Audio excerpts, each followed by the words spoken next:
afternoon, everyone. So now we are going to start the topic structure of sperm.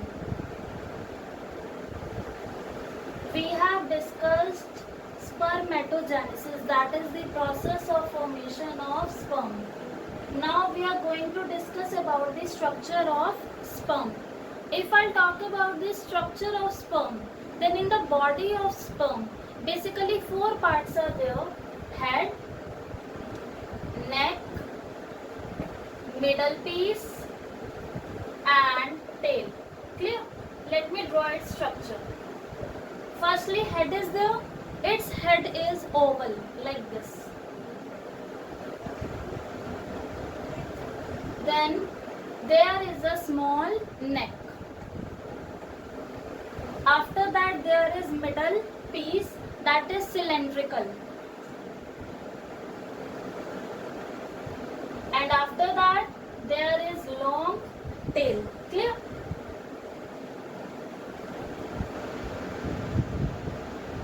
Tail is slender like. Now what do you mean by this term? Basically, if you compare its circumference with its length, you can compare the circumference, it is quite reduced. When you compare with its length, it is quite long. Okay, so that's why it is slender like. So this is head, neck, middle piece and tail, right? If I talk about the head, then the head, two things are present basically in the anterior part. Here there is present a vesicle, and this vesicle is known as acrosome. This vesicle is known as acrosome. It performs a very important function. It contains hydrolytic enzymes. These enzymes, they help in penetrating the ovum in fertilization. Clear?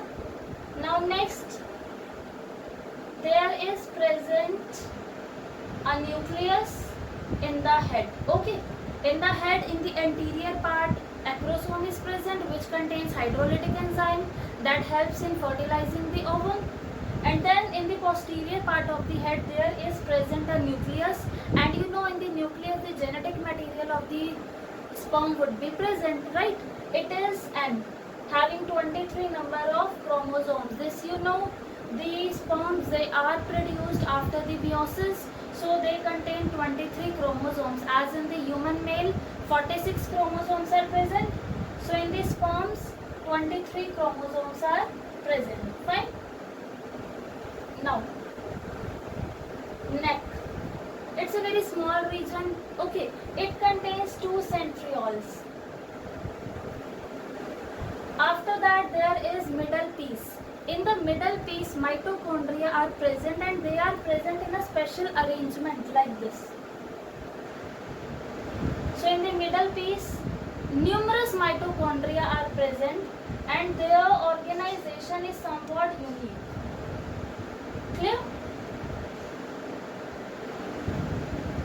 So in the middle piece we are having mitochondria.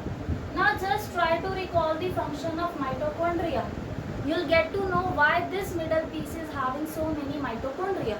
Mitochondria is known as powerhouse of the cell. Basically it is the site where energy is produced. So the middle piece is having so many mitochondria so that the large amount of energy can be produced, and that large amount of energy is required for the motility of the sperm. As you know, the sperm, they have to move in the female genital tract with the help of this tail, but they need energy, so that energy is provided by the mitochondria. So that's why in the middle piece so many mitochondria are present. And then the tail, it will provide motility to the sperm. So this is the structure of sperm. Now next topic is semen.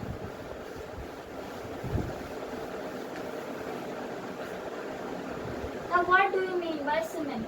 Semen is basically the fluidy liquid, generally whitish color, that comes out of the penis during the time of the sexual intercourse. Clear? It basically consists of sperm and seminal plasma.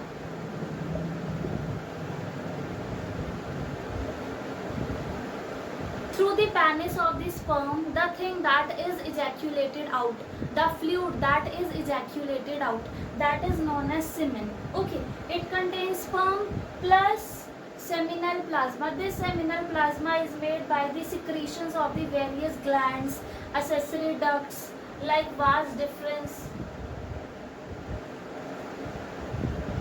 epididymis,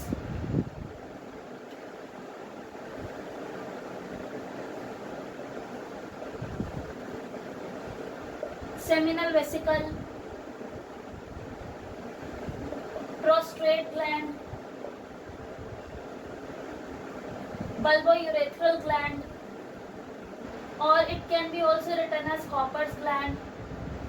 So basically the secretions of all these, when mixed with this sperm, it constitutes the semen. Okay, these all secretions, when they are mixed with this sperm, it result in the formation of a fluid that comes out from the penis, and that is known as semen. Basically into the female genital tract, this semen is ejaculated, and in one ejaculation a human male releases 200 to 300 million sperms. Okay, in one ejaculation at a time, a human male ejaculates 200 to 300 sperms. 200 to 300 million sperms. Fine. So this is semen, the fluidy liquid that is discharged through the penis during the time of the sexual intercourse. So this is about spermatogenesis. Now our next topic is oogenesis. As you know, we are discussing about the gametogenesis. Gametogenesis means process of formation of gametes. Now as you know, gametes are of two types, sperm and ovum. So the process of formation of sperm is spermatogenesis. This we have done, right? We have done how the sperms are formed, structure of sperm, semen. Now the next one is oogenesis, that is the process of formation of ovum, or I can say process of formation of mature female gamete. Formation of mature female gamete. So now we have to discuss about oogenesis. There is a huge difference between the spermatogenesis and the oogenesis. Firstly, if you do remember, in spermatogenesis we have discussed that in the human male, the spermatogenesis, the process of spermatogenesis, it initiates at the time of puberty. Puberty means you can say the age when the male attains the sexual maturity, 13 years on an average. Okay. But if I talk about oogenesis, then the process of oogenesis in the human female starts when the female is in the womb of the mother. Just imagine, in the male, spermatogenesis starts during the puberty. But in the human female, the process of formation of ovum or the process of oogenesis, it starts when the female is in the womb of the mother. The female hasn't even delivered. In the womb of the mother, the process of oogenesis has begun. Clear? So this is first difference. Spermatogenesis initiates at the puberty, while the oogenesis initiates when the female is in the womb of the mother. When the female is in the womb is basically uterus, in the womb of the mother. Clear? Now actually what happens, let us discuss this process in detail.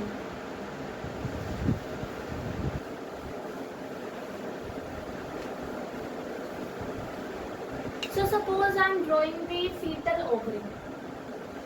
Okay.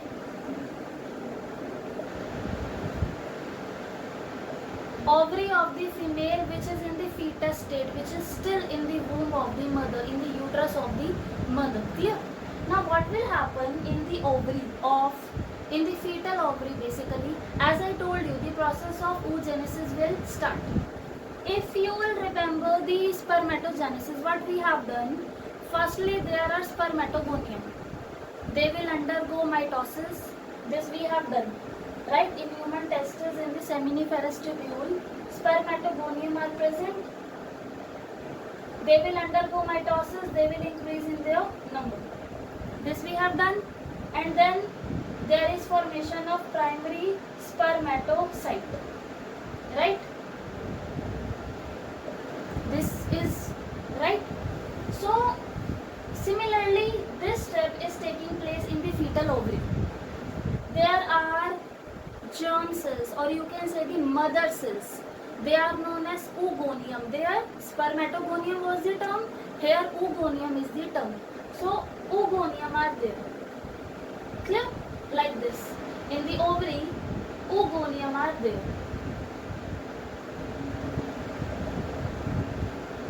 Now these oogonium, they will undergo mitosis and they will increase in their number. Clear?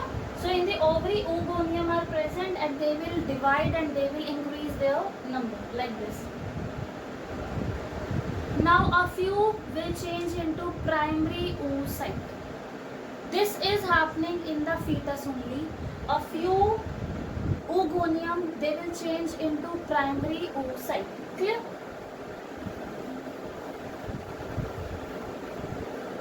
So basically oogonium were there. They have undergone mitosis. It results in increase in their number.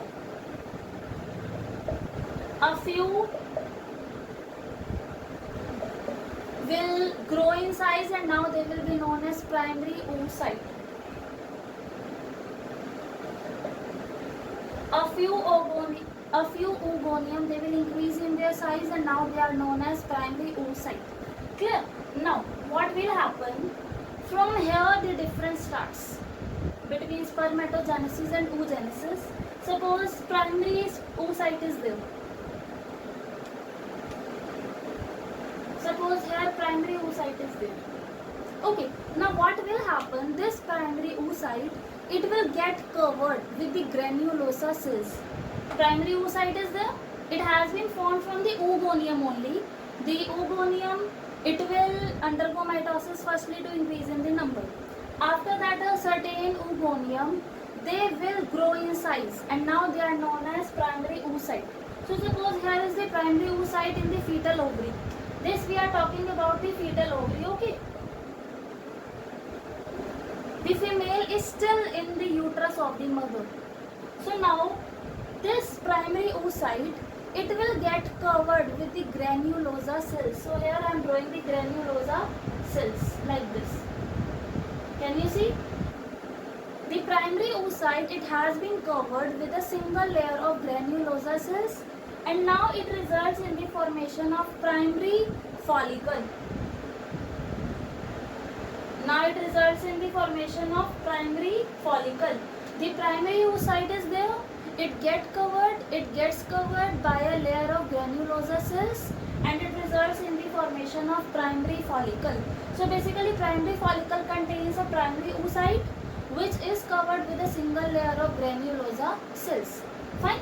Now the primary follicle is having primary oocyte. Now this primary oocyte, it will undergo meiosis 1. After that obviously there will be meiosis 1.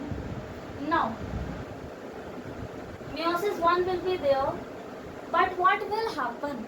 If you remember the different stages of meiosis 1, it is prophase 1, metaphase 1, anaphase 1, telophase 1.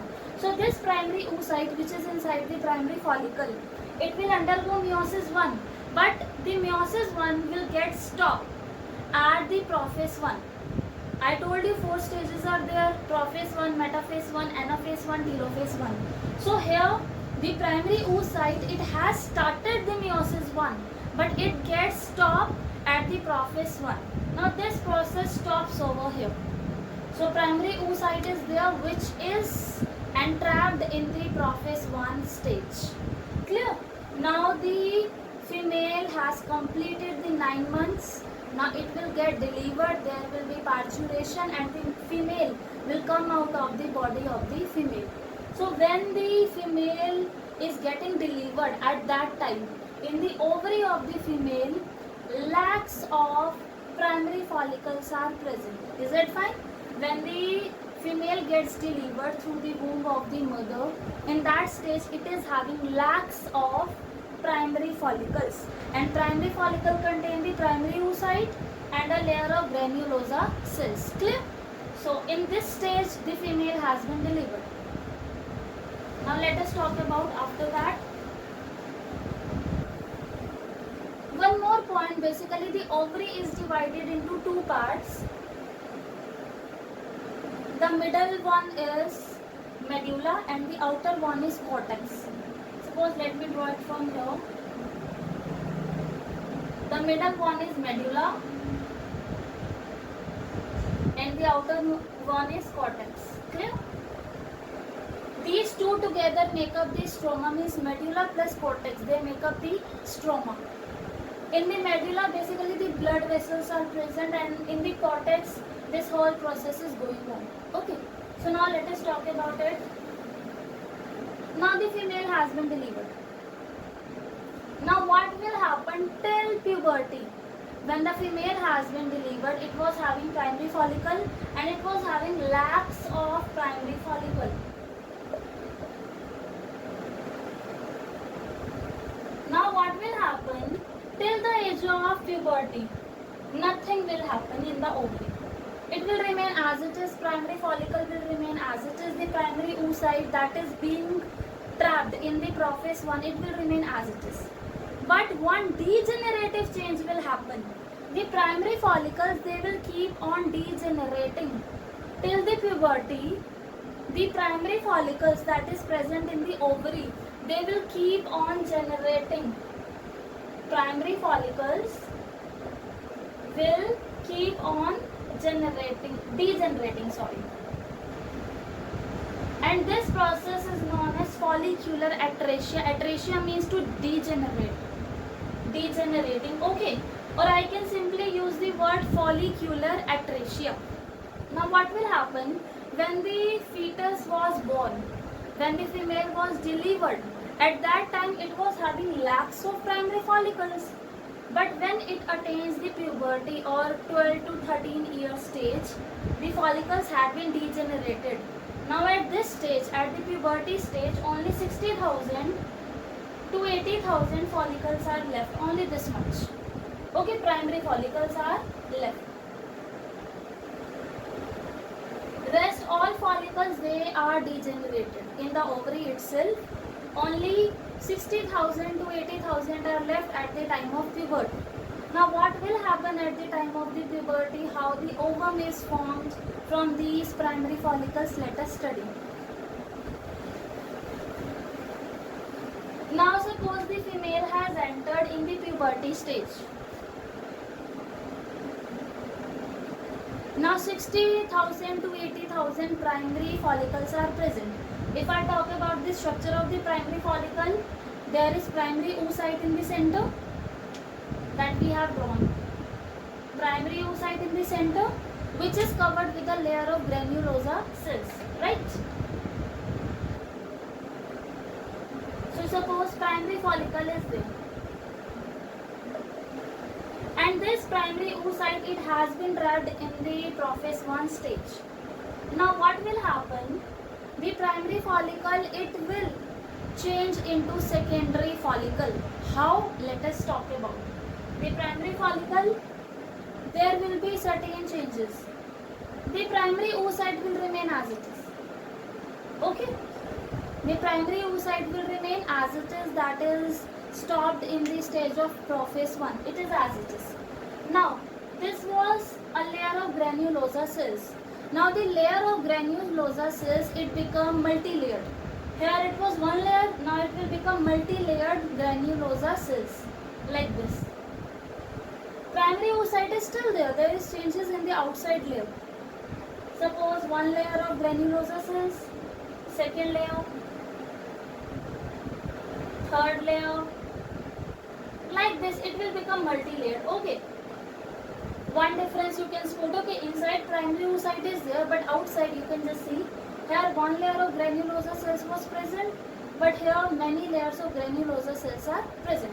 One more change is there, one more layer will arise, that is theca cells, that is made up of theca cells. Here, theca layer. Now this is known as secondary follicle. Is it fine? So what happens firstly, the primary follicle was there, the primary follicle they has been made in the fetal stage. Till puberty nothing has happened except the degeneration. The primary follicles they undergo follicular atresia. Now only 60,000 to 80,000 primary follicles are present in the human ovary. Now what will happen when the female will attain puberty? The primary follicles they will change into secondary follicle. But don't get confused, in the secondary follicle primary oocyte is there. Clear? So here I can draw the primary follicle, it has been developed into the secondary follicle. Primary oocyte is there. It is covered by many layers of cells now, granulosa cells. Plus there is a theca layer. So that is secondary follicle. Clear? Now, let me make it a little big, as this is taking place in the cortex region. If this is the ovary, so in the medulla I am not drawing anything, I have to draw everything in the cortex region, because the primary follicle is converting into secondary, secondary into tertiary, tertiary into Graafian follicle. These all things taking place in the cortex here, not in the medulla. Okay, suppose here I was having the primary follicle.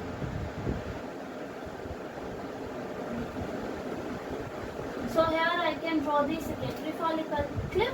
The structure you are very well aware of here. Now, the secondary follicle, it will get changed into tertiary follicle. This secondary follicle, now it will get changed into tertiary follicle. Now in this stage, what will happen? The granulosa cells, they will be having a cavity. Suppose inside primary oocyte is there. Now there will be change in that also. Suppose I am drawing primary oocyte first. Okay, outside granulosa cells are present.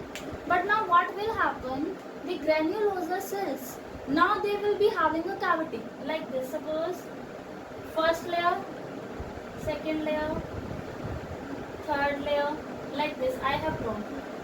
Outside there is present this layer, okay, theca layer. Now if you will observe here, a cavity is there, that is known as antrum. So in the tertiary structure, a cavity will develop, that is known as antrum, and antrum, it is the characteristic feature of tertiary follicle. It can come in 1 mark even in the NEET exam. Okay, antrum, that is a cavity, it is the characteristic feature of the tertiary follicle. Now one thing that will happen, the primary oocyte, it will undergo meiosis 1. Actually the meiosis 1, it has been started already, but there it has stopped at the Prophase 1, this you know. But now here, the primary oocyte will complete the meiosis 1, and now it has been changed into secondary oocyte. So inside the tertiary follicle, secondary oocyte is present. Is it fine? So now the primary oocyte, it has been changed into secondary oocyte as the process of meiosis 1 completes over here. So here is the secondary oocyte. As you know, the secondary oocyte, it has been made by the process of meiosis 1. So obviously it will be diploid, as meiosis is reductional division. Now one more thing, if I talk about the meiosis, then what happens in meiosis? One cell gives rise to 2 cells. Right, this is happening in meiosis 1. So if I talk here, the primary oocyte has been undergone meiosis 1. So one cell is okay, secondary oocyte. Second one is polar body, which is here. And it is very small. Basically most of the cytoplasm, it has been retained in the secondary oocyte. These, actually what happens, one cell is quite big, having most of the cytoplasm, and the second cell is quite small. What is the reason behind this? This secondary oocyte, it is going to make the ovum. The ovum is going to get fertilized with the sperm. which results in the formation of the zygote, and basically the nutrients has to be provided to the embryo. So that's why most of the cytoplasm has been retained by this secondary oocyte, so that in the coming future it can provide nutrients to the developing embryo. As you know, cytoplasm contains the nutrients, so most of the cytoplasm has been retained by this only. Is it fine? As you know, in the human only one ovum is produced, so that's why most of the cytoplasm has been retained by this secondary oocyte, so that in the future it can provide nutrients to the developing embryo. Now what will happen? The tertiary follicle, it will get changed into the Graafian follicle. Now what changes will take place here? Inside secondary oocyte is there, it will remain as it is. Changes will be there in the outside layer. Secondary oocyte is there. Now outside there is granulosa cells. Now what will happen? One acellular layer will be attached here. This layer is known as zona pellucida. This is important. Okay. Outside the secondary oocyte there will be one layer, that is zona pellucida, and outside there will be granulosa cells. But now the antrum, the cavity will become big. But still antrum is the characteristic feature of the tertiary follicle, because firstly it arises in this only. Okay. So here the granulosa cells are there, and outside the theca cells are there. Theca cells, they are distinguished into theca externa, theca interna. Clear? So basically this is happening. The primary follicle changes into secondary follicle. Secondary follicle changes into tertiary follicle. Tertiary follicle changes into Graafian follicle or the mature follicle.